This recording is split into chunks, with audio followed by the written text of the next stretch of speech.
உறவுகள் அனைவருக்கும் வணக்கம். இங்கே விஜயும் காவேரி என்ன பண்ணுறாங்க, டக்கு டக்குன்னு கிளம்புறாங்க.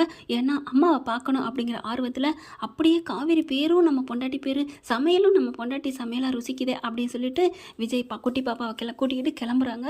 அங்கே பார்த்தீங்கன்னா கிளம்புற நேரத்துக்குள்ளே அங்கே சாரதாவும் காவேரியும் யமுனாவுக்கு உடம்புக்கு சரியில்லைன்னு ஊருக்கு கிளம்பி போயிடுறாங்க. இங்கே வேக வேகமாக வண்டி அட்ரஸ் கேட்டுக்கிட்டு போகிறாங்க. போய் பார்த்தா வீடு பூட்டு கிடக்கு. என்ன பூட்டி கிடக்கே அப்படின்னு பக்கத்தில் விசாரிக்கிறாங்க. அவங்க என்னமோ ஊருக்கு போயிட்டாங்கப்பா, அவங்க தங்கச்சிக்கு ஏதோ உடம்பு சரியில்லைன்னு சொல்லிட்டு தான் போனாங்க அப்படின்னு சொல்கிறாங்க. சே, என்ன இது பார்க்க முடியாமல் போச்சே அப்படின்னு நினைக்கல. பாப்பா என்ன பண்ணுது, போப்பா நீ இப்போவும் மிஸ் பண்ணிட்டப்பா அப்படின்னு சொல்ல, என்னம்மா பண்ணுறது, கிடைக்கணுங்கிறதான் கிடைக்கும். சரி வா, எங்கே போகிறாங்க, நாளைக்கு ஸ்கூலில் வந்து பார்ப்போம். ஓகே டேடி அப்படின்னு சொல்லிட்டு போகிறாங்க. அதுக்கப்புறம் சூப்பராக இருக்குல்ல சாப்பாடு, நல்லா இருந்துச்சுல, இந்த டிஃபனையும் கொண்டு வந்தோமே, பரவாயில்ல நாளைக்கு ஏதாவது அவங்களுக்கு சமைச்சு கொண்டு போவோமா அப்படின்னு சொல்ல, ஓகே அப்படின்னு சொல்லிட்டு என்ன பண்ணுது பாப்பா, ஃபோன் பண்ணுது காவேரிக்கு. ஃபோன் எடுக்கிறாங்க. இங்கே எங்கள் தங்கச்சிக்கு உடம்பு சரியில்லைன்னு வந்துட்டோண்டா, நான் ஹாஸ்பிட்டலில் இருக்கேன், என்னால் பேச முடியாது, எங்கள் அப்பாட்ட பேசுங்க. இல்லைம்மா அப்புறம் பேசிக்கலாம்டா செல்லம், பாருங்களேன் விதி லேட்டாக அப்படி சேர்க்க வைக்குது. அதுக்கப்புறம் நாளைக்கு வந்துடுவீங்களா அப்படின்னு சொல்ல, வருவேன்டா, வந்தாலும் வருவேன் அப்படிங்கிறாங்க. சரி வந்துடுங்க, உங்களுக்கு நான் சாப்பாடு செஞ்சு கொண்டு வருவேன் அப்படின்னு சொல்லுது. சரின்னு சொல்லிடுறாங்க. அடுத்து போயிட்டு, அப்பா சாப்பாடு சூப்பராக இருக்குல்லப்பா, இன்னும் மீதி இருக்குல்ல, நைட்டுக்கு சாப்பிடுவோமா அப்படின்னு சொல்ல, இப்படியே காவேரி உயிரோடு இருந்தால் நம்ம எப்படி நல்லா இருந்திருப்போம்ல அப்படின்னு சொல்லிட்டு, யார் நினச்சாங்களோ நம்ம விதி நம்மளை பிரிச்சுட்டாங்களே அப்படின்னு சொல்லிட்டு, கடவுள் ஏன் தான் இப்படி பண்ணான்னு தெரியலன்னு வந்துக்கிறாரு விஜய். அதை பார்த்துட்டு, கடவுள் நோகலப்பா, கடவுளை நொந்துக்காத, அந்த கல்யாணி தான் இப்படி பண்ணிவிட்டா, அவள் கல்லாக்கிட்டு அவள் போயிட்டா, என்னத்தை கொண்டு போனா ஏதாவது தெரியுதா?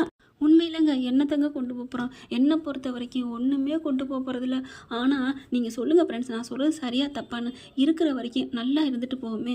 அது இது எனக்கு என்னோடதா, இது ஒன்றுது என்னது, எந்த பிரச்சனையுமே வேணாங்க ஃப்ரெண்ட்ஸ். இந்த கல்யாணி என்னென்ன ஆட்டம் ஆடிச்சு, அவனால் பிரச்சனை, என் பேரன் நல்லா இருக்குன்னு சொன்னியே, இப்போ உன் பேரனா இருக்கான் இல்லை நீ இருக்கியா, ஒன்றும் இல்லை, கண்ணை மூடுனா வாங்குற மூச்சு தேசம் மாறினா போச்சுன்னு ரஜினி சொல்லியிருக்காரு. அது தெரியாமல் தான் நிறைய பேர் ஆடிக்கிட்டு இருக்காங்க. மக்களே நான் சொல்கிறேன், கொஞ்சம் பெருந்தன்மையாக விட்டு கொடுத்து வாழுங்க. என்னை பொறுத்த வரைக்கும் இதுதான் என்னோட தாரக மந்திரம். அடுத்து பார்த்தீங்கன்னா போயிடுறாங்களா, தாத்தான்னு வந்துக்கிறாரு, எல்லாம் கல்யாணினால தான் அப்படின்னுட்டு, யாரோ ஒரு புண்ணியவதி அம்மா மாதிரி இருப்பா போல இருக்குது, அந்த பேரை கேட்டு சந்தோஷப்படுறா அப்படிங்கிற. யாரோ ஒரு புண்ணியவதியா, ஒருவேளை காவேரியா இருக்குமோ, இங்கே டீச்சர் வேலைக்கு வந்திருப்பாங்க, அவங்க தான் கொடைக்கானல் போயிட்டாங்களே அப்படின்னு ஒரு மாதிரி ஆகிறாரு. அதுக்கப்புறம் பாப்பாவை கூப்பிட்றாரு, ஏம்மா அவங்க எப்படி இருந்தாங்க, அப்படியே நம்ம அம்மா மாதிரி தான் அப்படி இப்படின்னு சொல்ல, சரி நான் வந்து பார்க்குறேன், சரிங்க தாத்தா அப்படின்னு சொல்கிறாங்க. போய் படுத்துக்கிட்டு, மிஸ்ஸுன்னு 24 மணி நேரம் மிஸ்ஸை பற்றியே பேச, என்னடா அப்பாவே மறந்துட்டேன், மிஸ்ஸுன்னு பேசுகிறேன். ஆமாப்பா அவங்க எவ்வளோ சுறுசுறுப்பாக இருப்பாங்க தெரியுமா, அவ்வளோ நல்லவங்க, அவ்வளோ பாசமானவங்க, ஆமாப்பா எனக்கு ரொம்ப பிடிக்கும் அப்படி இப்படின்னு சொல்லுது. சரி விடு, நாளைக்கு வந்து பார்ப்போம் அப்படின்னு சொல்லிட்டு வேகமாக கிளம்புது. வெள்ளனே, அப்பா எந்திரிப்பா சீக்கிரம், என்னோட அது ஆச்சரியமாக இருக்குது, எனக்கு முன்னாடி நீ எந்திரிச்சிட்ட, ஆமாம் எங்கள் மிஸ்ஸை பார்க்க போகிறோம்ல அப்படின்னு சொல்ல, மிஸ்ஸை மிஸ் பண்ணாமல் பார்க்குறதுக்கு கிளம்புறோம் அப்படி சொல்லிட்டு வேகமாக கிளம்புது. அப்பா இடியப்பவும் பாயாவும் செய்ப்பா சீக்கிரம் அப்படின்னு சொல்ல வேகமாக செய்கிறாங்க. செல்வி அக்கா எல்லாம் ரெடி பண்ணி வைக்கிறாங்க. ஆனாலும் விஜய் தான் சமைக்கணுமா, அடுப்பில் போட்டு எடுக்கிறது, எல்லா வேலையும் கட்டிட்டு டையை போட்டு சாக்ஸ் எல்லாம் போட்டுட்டு டக்குன்னு கூட்டிகிட்டு வராங்க. ஸ்கூலுக்கு வராங்க. காவேரி மிஸ் வந்துட்டாங்களா அப்படின்னாங்க. வந்தோன்னே கேட்குது. பார்த்தா இல்லையே, அவங்க இன்றைக்கி வரல அப்படிங்கிறாங்க. மூஞ்சி அப்படியே சோயிங் அப்படின்னு வாடிடுது. என்னம்மா என்னாச்சு? இல்லை அவங்கள பார்க்கணும் வந்தியா, அப்போ ஸ்கூலுக்கு வரலையா? இல்லை மிஸ்ஸு வரலையா, ஏன் என்ன, அவங்க ஊருக்கு போயிட்டாங்கம்மா, வரலைன்னு சொல்லிட்டாங்கம்மா கால் பண்ணி அப்படின்னா. அப்பா இப்போ நீங்கள் மிஸ் பண்ணிட்டீங்க அப்படின்னு சொல்ல, சரி விடு எங்கே போகிறாங்க, சரி சமத்தா படி. அப்பா அவங்களுக்காக நான் கஷ்டப்பட்டு சமைச்சு எடுத்துகிட்டு வந்தேன்ப்பா. என்னங்க மேடம் நீங்கள் சமைச்சு எடுத்துகிட்டு வந்தீங்களா அப்படின்னு விஜய் கேட்குறாங்க. போங்கப்பா, நான் கஷ்டப்பட்டு உங்களை சமைக்க சொன்னேன்ல, அதுவும் உண்மை தானே, இதுக்கு சாப்பாடு கொண்டாந்ததுக்கு முழு பொறுப்பு நான் தானே, அப்போ நான் தானே நொந்துக்கணும். ஓகே மேடம், நீங்கள் தான் கஷ்டப்பட்டு சமைச்சிங்க, ஓகேவா அப்படிங்கிறாங்க விஜய். அதுக்கப்புறம் சரி நீ படி அப்படின்ட்டு போயிடுறாரு.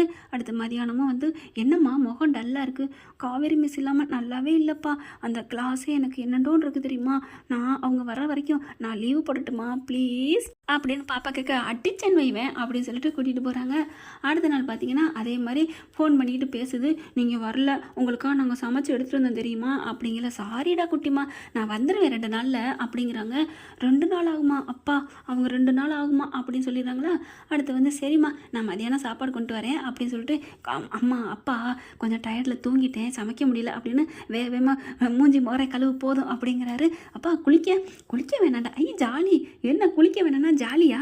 ஆமாப்பா, காலங்காத்தால ஏமாப்பா குளியலை கண்டுபிடிச்சது, அடிப்பாவி. எல்லார் வீட்லையும் இதை இருக்கும் போல இருக்குது. அதுக்கப்புறம் டக்கு டக்குன்னு பவுடர் அடித்து சென்ட் அடிச்சுட்டு கூட்டியாந்து விட்டுறாரு. இன்றைக்கி காவேரி மிஸ் வரல போல இருக்குது, அவங்க 2 நாள் ஆகுன்ட்டாங்க, நீ கிளம்புப்பா அப்படின்னு கிளப்பி விட்டு டாட்டா பாய் பாய் அப்படின்னு சொல்லிட்டு திரும்புது. வட செல்லக்குட்டி அப்படின்னு உள்ளார கிளாஸ் ரூம்லேருந்து வருது. ஐயோ என்ன மிஸ் நீங்கள் வந்துட்டீங்களா? ஆமாம் நீ தான் வரணும் துடிச்ச, அதனால் உனக்காத்தான் வந்தேன். என்ன மிஸ் போங்க இருக்குது, நேற்று என்ன சொன்னீங்க 2 நாள் ஆகுன்னு சொன்னீங்கல்ல?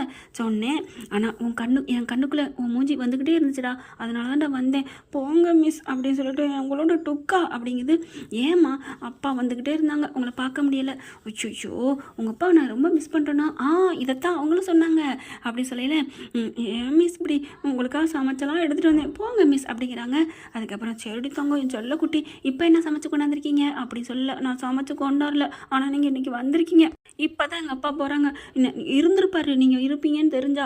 நீங்கள் இல்லைங்க வந்தால் அவங்களே இல்லை, அப்புறம் எதுக்கு நீங்கள் போங்கன்னு சொல்லி அனுப்பிட்டேன். நேற்று எங்கள் அப்பா என்னை திட்டாரு தெரியுமா? ஏன்டா சொல்ல திட்டினாங்க?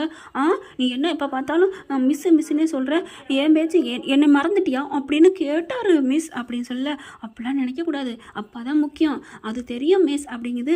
அதுக்கப்புறம் மதியானம் கண்டிப்பாக பார்க்கணும், எங்கேயும் போயிடக்கூடாது மிஸ் அப்படிங்கல. கண்டிப்பாக எனக்கும் சமைச்சு எடுத்துகிட்டு வர சொல்லி. ஐயோ தேங்க்யூ மிஸ் கண்டிப்பாக அப்படின்னு சொல்ல 2 பேரும் கட்டிக்கிறாங்க. அடுத்து காலையில் சாப்பிட்டியாம்மா?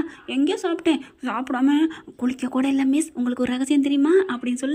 ஐயோ அதான் மணக்குதா? என்ன மிஸ் குளிக்கலைன்னா நாறுதுன்னு தானே சொல்லணும். இல்லை நீ சென்ட் அடிச்சிருக்கில்ல, அதை வச்சு தான் சொன்னேன் மிஸ், போங்க மிஸ் அப்படின்னு சொல்லி கட்டிக்கிறாங்க. அவ்வளோ ஒரு சந்தோஷமா. ஓகே மிஸ் பார்க்கலாம், இப்படி போனால் நல்லா இருக்கும். அடுத்தது இதை தொடர்ச்சி அடுத்த பகுதியில் நம்மளோட கற்பனை கதை தான். பிடிச்சிருந்துச்சுன்னா லைக் பண்ணி குட்டிமா எல்லாவையும் போட்டுருங்க. மதியானம் கண்டிப்பாக மீட் பண்ணுவாங்கன்னு தான் நம்புவோம். அதே மாதிரி இங்கே வீட்டுக்கு போயிட்டேடி, ஏண்டி ஸ்கூலுக்கு உடனே போயிட்டியா அப்படிங்கிறாங்க சாரதாவும் யமுனாவும் கால் பண்ணிவிட்டு. ஆமாம்மா வந்துட்டேம்மா, இப்போ சாப்பாடெலாம் என்னடி பண்ணுவேன்? அம்மா நீ இல்லைன்னா நான் சாப்பிடவே முடியாதா? என்னம்மா நீ இப்பெல்லாம் பேசிகிட்டு இருக்க? அதெல்லாம் நான் சாப்பிட்டுக்குவேன் அப்படிங்கல. எல்லாம் அந்த பாப்பா கொண்டாந்து கொடுத்துருவாங்கிறதுல தானே பேசுகிறேன். ஆமாம் இதில் என்ன இருக்குது? ஏன் மிஸ்ஸுன்னு எனக்கா உயிரை கொடுப்பா தெரியுமா அப்படின்னு சொல்லல. பரவாயில்லடி, யாரோ பெத்த பிள்ளை உனக்கா இப்படி இருக்குது, ஆனால் நீ பெத்த பிள்ளை இங்கே இருக்கோ ஐயோ அப்படிங்கிறாங்க. என்னம்மா அப்பப்போ நீ சைலண்ட் ஆயிடுற?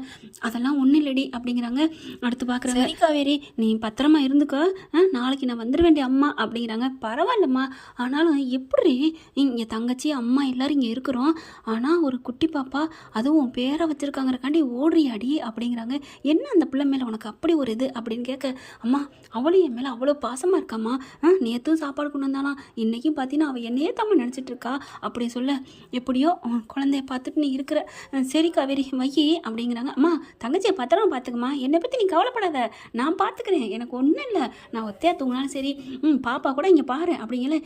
யார் பாட்டியா அப்படின்னு வேகமாக கேட்க, ஆமாம் அப்படிங்கல. கொடுங்க அப்படின்னு சொல்லிட்டு வாங்கிட்டு, பாட்டி எப்படி இருக்காங்க சித்தி அப்படின்னு கேட்க, ஐயோ என் தங்க பேத்தியே சித்திங்கிறாளே, நல்லா இருக்கு அப்படின்னு யமுனா வாங்கிட்டு பேசுது. நல்லா இருக்கியாம்மா காவேரி, எங்கள் அக்கா பேரை வச்சுருக்கேன். ஆமாம் சித்தி அப்படின்னு சொல்ல, உங்களெல்லாம் எனக்கு பார்க்கணும் சித்தி, எனக்கு தாண்டா அந்த வாயாடியை பார்க்கணும் அப்படிங்கிறாங்க. அதுக்கப்புறம் சித்தி இங்கே ஒத்தையா சித்தி உங்கள் அக்கா அங்கே இருக்காங்கன்னு நீங்கள் பயப்படாதீங்க, நாங்கள் எங்கள் வீட்டுக்கு கூப்பிட்டு போகிறோம் அப்படின்னு சொல்ல. என்னடி இந்த பாப்பா எப்படி சொல்லுது, நீ காவேரிட்ட கொடுமா அப்படிங்கிறாங்க. ஏன் சித்தி அவள் வீட்டுக்கெலாம் போயிடாத அப்படின்னு சொல்கிறதுக்கு தானே நீங்கள் கொடுக்குறீங்க சொல்கிறீங்க. சரி கொடுக்குறேன் இந்தாங்க அப்படின்னு ஃபோனை கொடுக்குது. காவேரி ஃபோனை வாங்குது. என்னடி சொன்னேன் அப்படிங்கல. எக்கோ இந்த பிள்ளை துருன்னு இருக்குக்கா ஒன்றை மாதிரியே, அதாண்டி எனக்கு பார்க்க அதே ஆசையாக இருக்குது அப்படிங்கிறாங்க. அதுக்கப்புறம் சாரதா பார்க்குது. இங்கே பார்த்து பத்திரமா இருந்துக்கோ அப்படிங்கிற. கவலைப்படாதீங்க பாட்டி அப்படின்னு வாங்கி பேசுது. நான் எங்கள் வீட்டுக்கு கூட்டி போட்டுமா, அங்கே எங்கள் தாத்தா எங்கள் அப்பா நாங்கள் தான் இருக்கிறோம், என் கூட நான் பத்திரமா வச்சுக்கிடுவேன், ப்ளீஸ் பாட்டி அப்படிங்கல. காவேரி பார்த்து இருந்துக்கோ, நீ என்ன நினைக்கிறியோ அது மாதிரி செஞ்சுக்கோ, நான் நாளைக்கு வந்துடுறேன் அப்படிங்கிறாங்க. சரிம்மா அப்படின்னு சொல்லிட்டு ஃபோனை வைக்கிறாங்க. அடுத்து பார்த்தீங்கன்னா தாத்தா இங்கே நினச்சிட்டு இருக்காரு, கண்டிப்பாக போகணுமே, இன்றைக்கி ஸ்கூலுக்கு போய் பார்க்கணும், அவள் எப்படி நம்ம காவேரியா இல்லை வேறையான்னு பார்க்கணும் அப்படின்னு முடிவை கட்டிட்டு கிளம்புறாங்க. இங்கே பார்த்தா தடபுடலாக விஜய் சமைச்சிக்கிட்டு இருக்காரு. அடுத்து பாப்பா என்ன பண்ணுது, அப்பாவுக்கு எப்படியா சொல்லணுமே, சாப்பாடு மிஸ் வந்துட்டாங்கண்டு அப்படின்னு தவிக்குது. மிஸ் உங்கள் ஃபோனை தரீங்களா அப்படிங்கல. ஏம்மா ஒரே ஒரு ஃபோன் மிஸ், அப்படிலாம் பேசக்கூடாது ப்ளீஸ் மிஸ் அப்படின்னு கெஞ்ச. அம்மால ஐ லவ் யூ அப்படின்னு முத்தம் கொடுக்க, அதுக்கு உணர்வு ஒரு மாதிரி ஆகுது காவேரிக்கு. அதுக்கப்புறம் அதாவது பெரிய காவேரிக்கு ஃபோனை கொடுக்குது. ஃபோனை போட்டு அப்பாவோட நம்பரை போட்டு அப்பா அப்படின்னு சொல்லி கூப்பிடுது. ஆனால் விஜய்னு பேர் வருது. என்னது உங்கள் அப்பா பேர் விஜயா? ஆமாம் அப்படிங்கிறாங்க. அதுக்கப்புறம் பாப்பா மிஸ்ஸு வந்துட்டாங்கப்பா, நீங்கள் தான்ப்பா மிஸ் பண்ணிட்டீங்க அப்படின்னு சொல்ல. ஐயோ சரிடா இல்லை சொல்லும், இப்போ மதியானம் நான் சமைச்சு எடுத்துகிட்டு வரேன். அப்புறம் மிஸ்ஸுக்கும் நான் சேர்த்து சமைச்சு எடுத்துகிட்டு வர்றேன். தேங்க்யூப்பா அதை சொல்லத்தாப்பா நான் அடித்தேன் அப்படின்னு சொல்லிட்டு ஃபோனை வைக்க தாத்தா பார்க்குறாரு. ஐயோ மதியானம் இவனு போகிறானா, சரி நம்ம நாளைக்கு போவோம், இல்லைன்னா சாயந்தரம் போவோமா, இல்லை இப்போ போவோமா அப்படின்னு இவர் குழம்பிட்டு இருக்காரு. ஆனால் நீ வந்தா என்ன தாத்தா, வராட்டி என்ன தாத்தா, என் செல்லா குட்டிங்க ரெண்டும் சந்திச்சா தானே சந்தோஷமாக இருக்கும். என்ன ஃப்ரெண்ட் கரெக்டாக இல்லைன்னு காமெண்ட்ஸில் சொல்லிடுங்க. அதுக்கப்புறம் குட்டிமா இல்லைன்னு போட்டுருங்க. அதன் தொடர்ச்சி அடுத்த பகுதியில் பார்க்கலாம். எனக்கு அர்ஜென்ட்டாக ஒர்க் இருக்குது, ஹாஸ்பிட்டலுக்கு போகணும். Thank you friends. இந்த வீடியோ உங்களுக்கு பிடிச்சிருந்தா தயவு செய்து லைக் பண்ணுங்க. இன்னும் அப்டேட்ஸ்க்காக சேனலை சப்ஸ்கிரைப் பண்ண மறக்காதீங்க. நம்ம கிட்ட இருக்க எல்லா சேனல்ஸோட லேட்டஸ்ட் வீடியோ அப்டேட்ஸ்க்காக மேல ரைட் சைடுல காட்டுற லிங்கை கிளிக் பண்ணி வாட்ஸ்அப் குரூப்ல ஜாயின் பண்ணுங்க. உங்களிடம் விடைபெறுவது நான் உங்கள் மெஹர்.